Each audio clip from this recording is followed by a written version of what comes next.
Hello friends, welcome back to my channel. This is Priyanka and this video is related to CTET and other competitive examinations. अगर आप CTET की या फिर कोई भी competitive examinations की तैयारी कर रहे हैं तो हमारे स्टडी क्विज चैनल से आप जरूर जुड़िए, क्योंकि यहाँ पे मैं आपको डायरेक्ट NCERT बुक कवर करानी हूँ जो कोई भी एग्जाम के पॉइंट ऑफ व्यू से बहुत बहुत इंपॉर्टेंट है।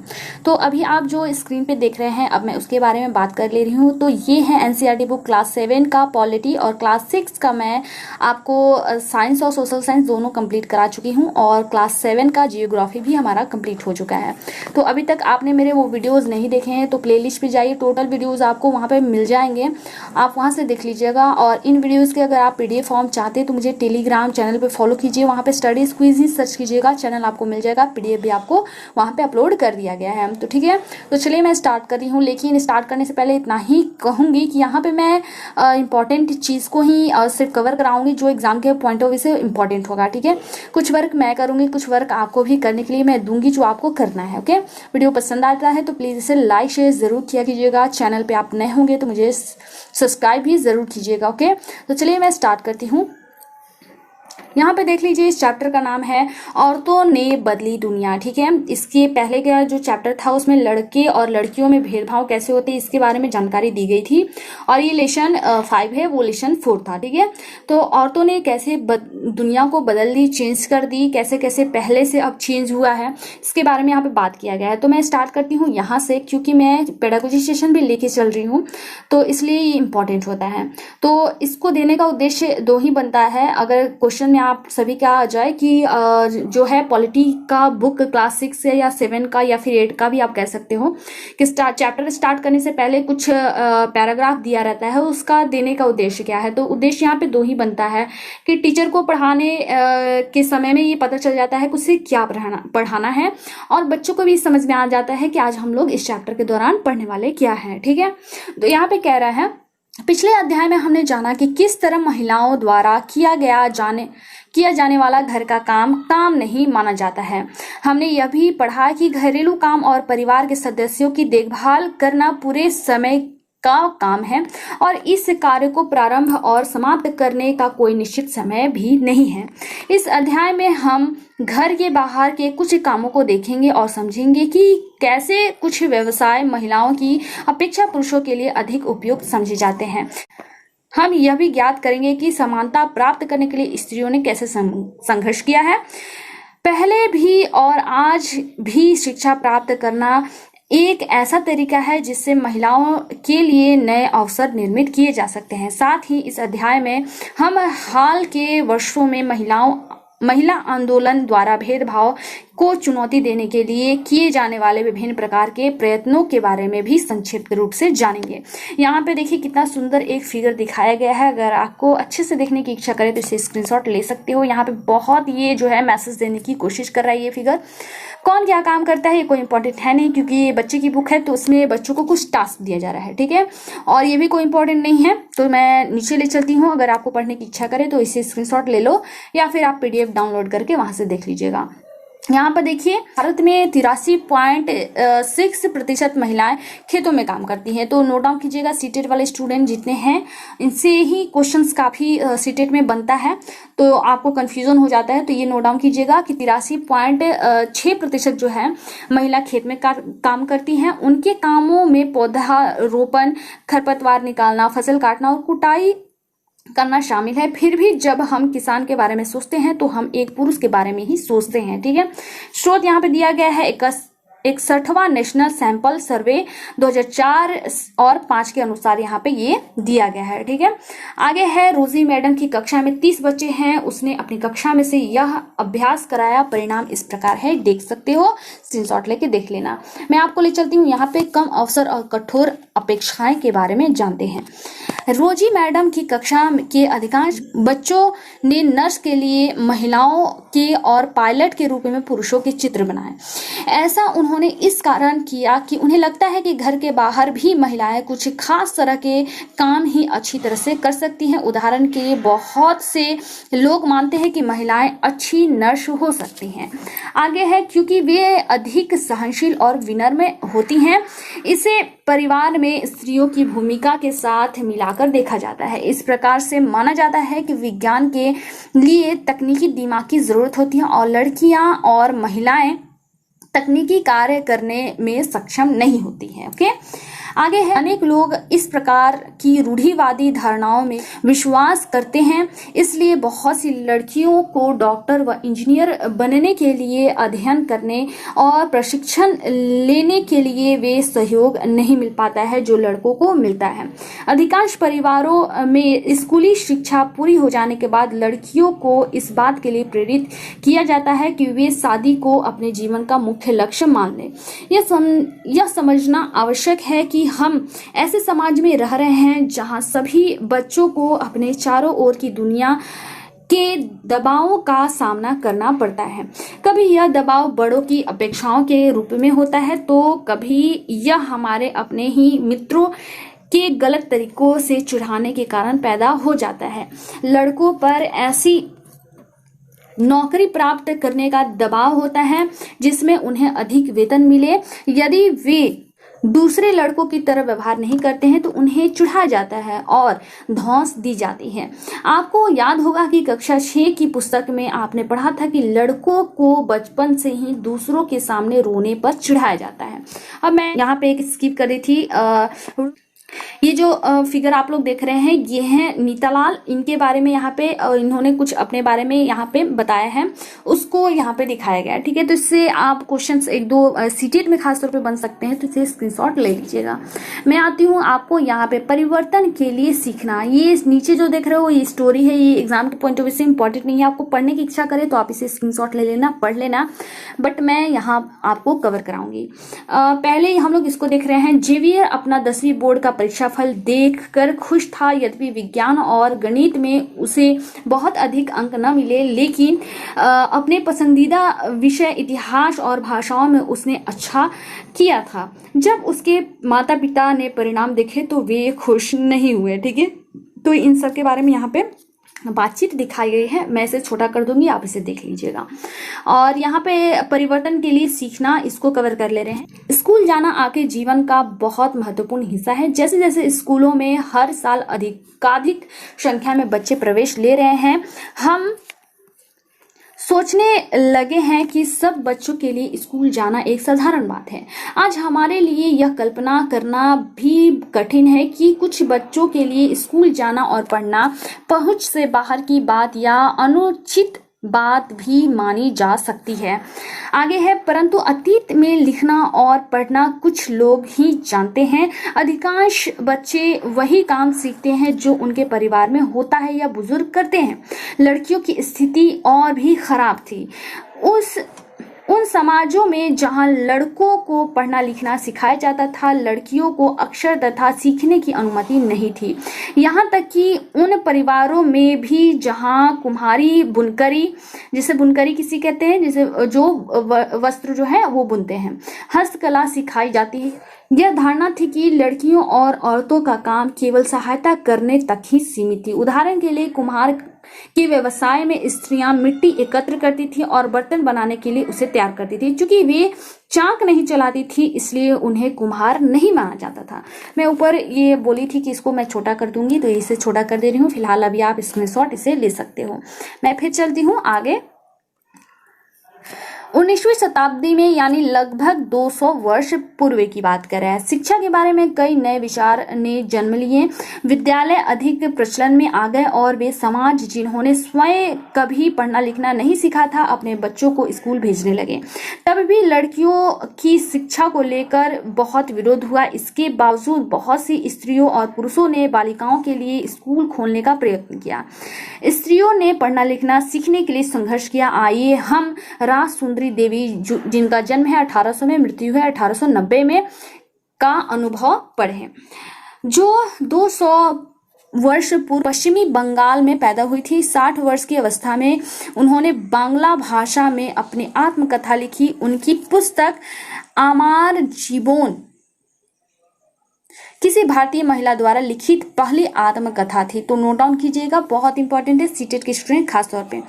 राजसुंदरी देवी एक धनवान जमींदार परिवार की गृहिणी थी। उस समय लोगों का विश्वास था कि यदि लड़कियां लिखती पढ़ती हैं तो वह पति के लिए दुर्भाग्य लाती हैं और विधवा हो जाती हैं। इसके बावजूद उन्होंने अपनी शादी के बहुत समय बाद स्वयं ही छुप छुपाकर लिखना पढ़ना सीखा। मैं अत्यंत सवेरे ही काम करना शुरू कर देती थी और उधर आधी रात हो जाने के बाद भी काम में लगी रहती थी। बीच में भी विश्राम नहीं होता था। उस समय मैं केवल 14 वर्ष की थी। मेरे मन में एक अभिलाषा पनपने लगी, मैं पढ़ना सीखूंगी और एक धार्मिक पांडुलिपि पढ़ूंगी। मैं अभागी थी। उन दिनों स्त्रियों को नहीं पढ़ाया जाता था। बाद में मैं स्वयं को ही अपने विचारों के विरोध करने लगी। मुझे क्या हो गया था, स्त्रियां पढ़ती नहीं हैं, फिर मैं कैसे पढ़ूंगी। फिर मुझे एक स्वप्न आया। मैं चेतन भागवत, एक संत की जो है वो जीवन कथा है, वो पढ़ रही थी।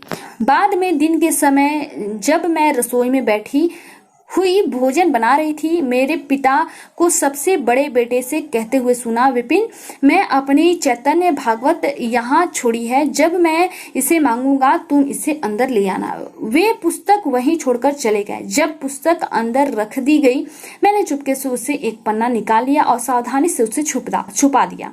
उसे छुपाना भी एक बड़ा काम था, क्योंकि किसी को भी वह मेरे हाथ में नहीं दिखना चाहिए था। मेरा सबसे बड़ा बेटा उस समय ताड़ के पत्तों पर लिखकर अक्षर बनाने का प्रयास कर रहा था। उसमें से भी मैंने एक छिपा दिया। जब मौका मिले मैं जाती और उस पन्ने के अक्षरों का मिलान अपने याद किए गए अक्षरों से करती। मैंने उस शब्दों का भी मिलान करने की कोशिश की जो मैं दिन भर में सुनती रहती थी। अत्यधिक जतन और कोशिशों से एक लंबे समय बाद मैंने पढ़ना सीखा।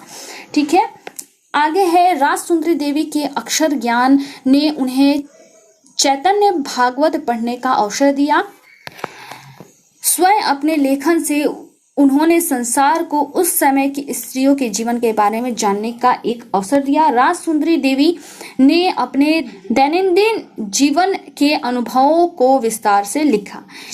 ऐसे भी दिन होते थे जब उन्हें दिन भर में क्षण भर का विश्राम नहीं मिलता, इतना समय भी नहीं मिलता कि जरा से बैठ के कुछ खा ले।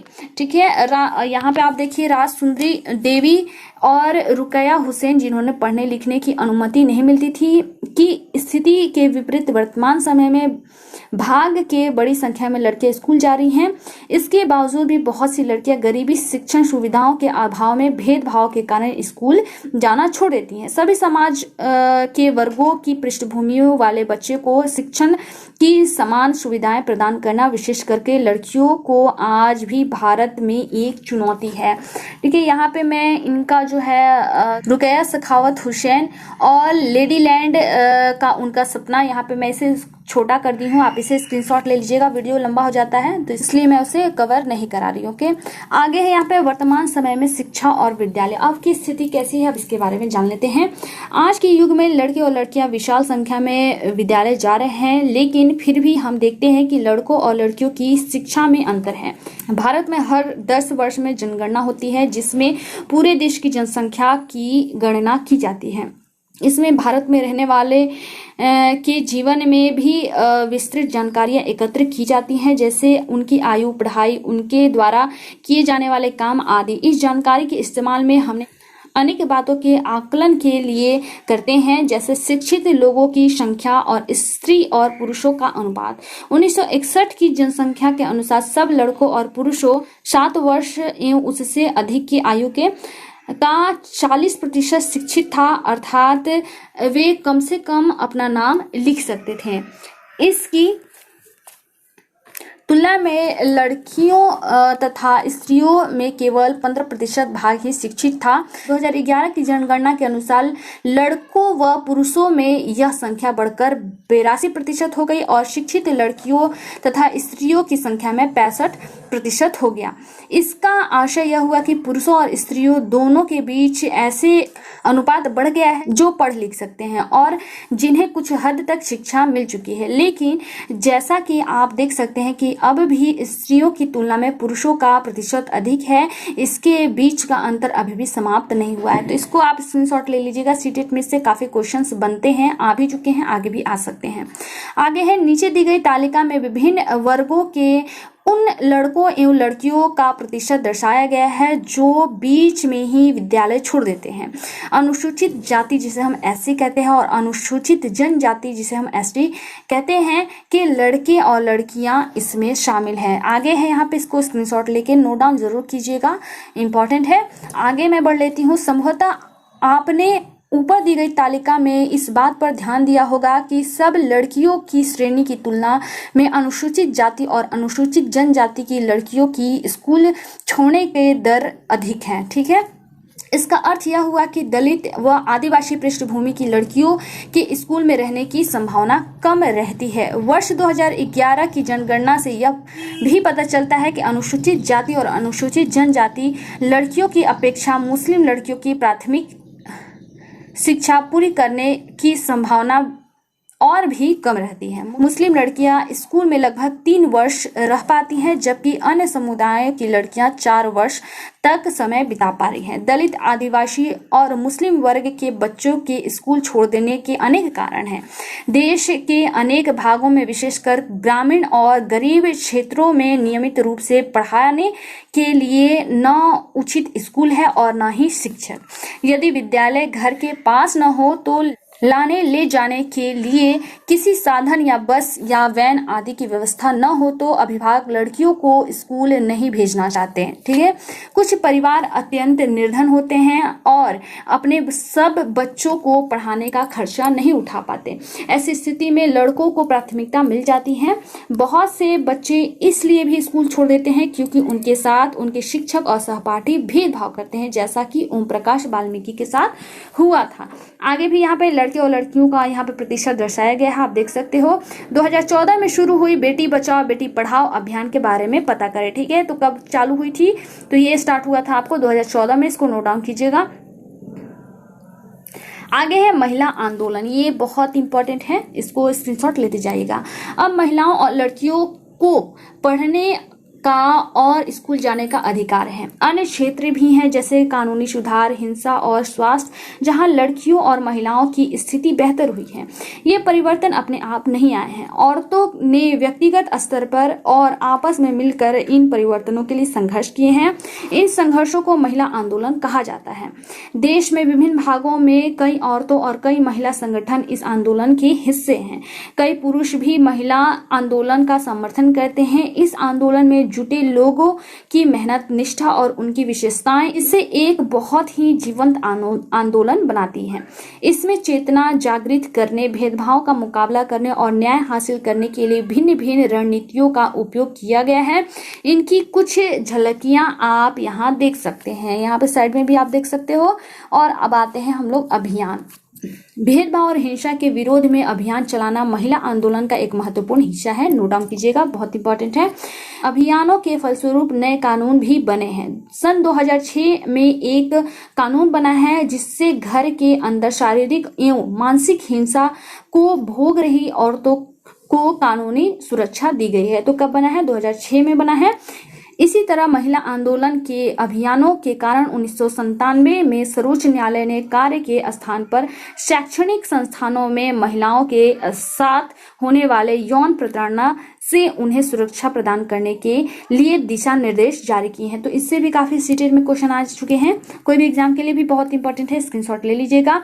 तो यहाँ पे आप इनका फिगर देख लो और इसको यहाँ पे दिखाया गया है। सत्या रानी है, महिला आंदोलन की एक सक्रिय सदस्य हैं। दहेज के लिए मार दी गई अपनी बेटी के मामले में न्याय मांगने के लिए लड़े गए लंबे मुकदमे की कानून फाइलों से घिरी हुई सर्वोच्च न्यायालय की सीढ़ियों पर बैठी है। यहाँ पे आप देख सकते हो, यहाँ पे आप टोटल इनके फिगर फाइल्स जो है वो यहाँ पे सीढ़ियों पे डाली गई हैं। अब आती हूँ मैं यहाँ पे एक और उदाहरण देखें। 1980 के दशक में देश भर के महिला संगठनों ने दहेज हत्याओं के खिलाफ आवाज उठाई। नवविवाहित युवतियों को उनके पति और ससुराल के लोगों द्वारा दहेज के लालच में मौत के घाट उतार दिया जाता था। महिला संगठनों ने इस बात की कड़ी आलोचना करी और कानून अपराधियों का कुछ नहीं कर पा रहा है। इस मुद्दे पर महिलाएं सड़कों पर निकल आई। उन्होंने अदालत के दरवाजे खटखटाए और आपस में अनुभव व जानकारियों का आदान प्रदान किया। अंततः यह समाज का एक बड़ा सार्वजनिक मुद्दा बन गया और अखबारों में छाने लगा। दहेज से संबंधित कानून को बदला गया ताकि दहेज मांगने वाले परिवारों को दंडित किया जा सके। ओके, आगे मैं बढ़ लेती हूँ।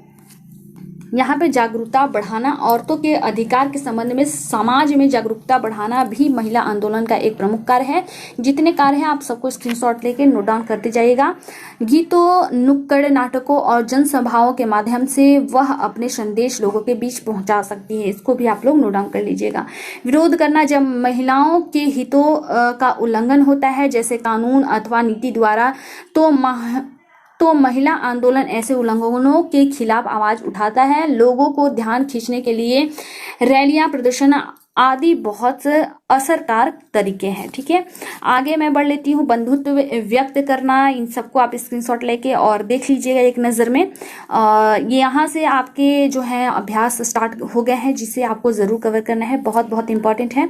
शब्द संकलन, जो इंग्लिश मीडियम के स्टूडेंट हैं उनको थोड़ी दिक्कत आती है, जो हिंदी वाले हैं उनको भी थोड़ी बहुत दिक्कत आती है, तो आप यहाँ पे स्क्रीनशॉट ले लीजिए, इसको समझ लीजिएगा। रूढ़िवाद धारणा क्या होता है, भेदभाव, उल्लंघन, यौन प्रताड़ना, ये सब क्या होती है यहाँ पे समझाया गया है। तो ये था चैप्टर जो हो गया है आज समाप्त। वीडियो पसंद आता है तो प्लीज़ इसे लाइक शेयर ज़रूर किया कीजिएगा। चैनल पे अगर आप नए होंगे तो इसे सब्सक्राइब भी कर लीजिएगा। मैं आप सभी से फिर मिलूंगी नए वीडियो में नई जानकारी के साथ। तब तक के लिए धन्यवाद।